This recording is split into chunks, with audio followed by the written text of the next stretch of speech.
Sri Lanka erupted in outrage on Wednesday with violent protests, clashes between citizens and security forces, tear gas shelling, all resulting in the death of a student.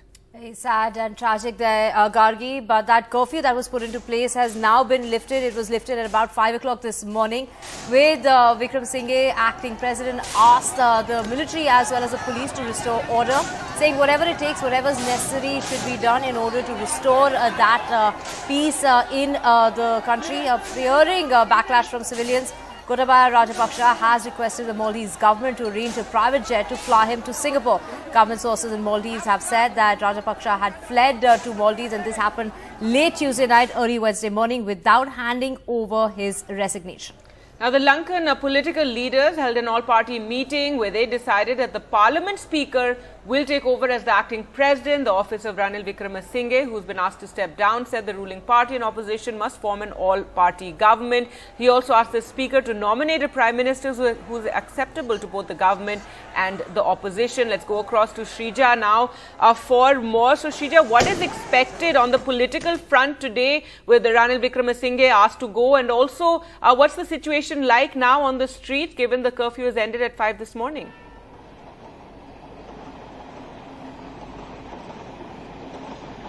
Well, after the situation went out of control, Prime Minister and the acting president had imposed curfew, island-wide curfew, till about 5 a.m. Now that's been lifted, so it is back to normal at the moment. The business is back to normal. But if I have to really show you what's happening on the streets, this is, for example, the fuel queue that we are, in fact, showing you.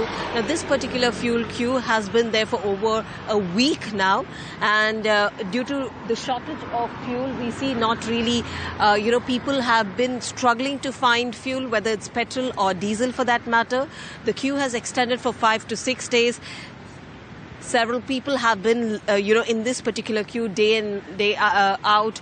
They're having sleepless nights. So this is on one hand what's really happening here out on streets. On the other hand, what we're looking at, several of especially Sri Lankan citizens taking out on the streets and protesting and demanding that Mr. Ranil Wickremesinghe should resign from his position as the Prime Minister. So on the political front, there are various developments that took place since morning till about late night. What we do know is that when a cabinet meeting was held by Prime Minister Ranil Wickremesinghe, it had arrived at a consensus that an all-party government will be formed. But he also did, of course, inform that he will be informing the Speaker that a new Prime Minister will have to be elected. Now that sends out a message that he will remain as the acting president, which the citizens of Sri Lanka, to which they are objecting, because when you really have the dynastic politics that have carried out for years together, that has pushed them out here on the streets, whether that is for essentials, food or medicines, they also say that they don't really want Mr. Ranil Wickremesinghe to continue as the acting president. On the other hand, all party leaders meet was also held, and they have arrived at a consensus, and they've informed the Speaker that the Speaker must be made the acting president. Now, it is not just the all party leaders but also citizens. So both the parties, two different stakeholders, want Ranil to go back home, and only because we understand the minute that Mr. Ranil Wickremesinghe took over as the acting president, we understand that his office was once again captured by the citizens of Sri Lanka, because several warnings have been sent out by citizens of Sri Lanka. The first was, of course, the presidential palace, which they had captured, that belongs to Mr. Gotabaya Rajapaksa. After that, we did go on to see the temple trees, the official residence of Mr. Ranil Wickremesinghe, and then the presidential secretariat, of course, after which we also saw now the presidential office. So as far as the citizens of Sri Lanka are concerned, they say they're not going to stop at nothing.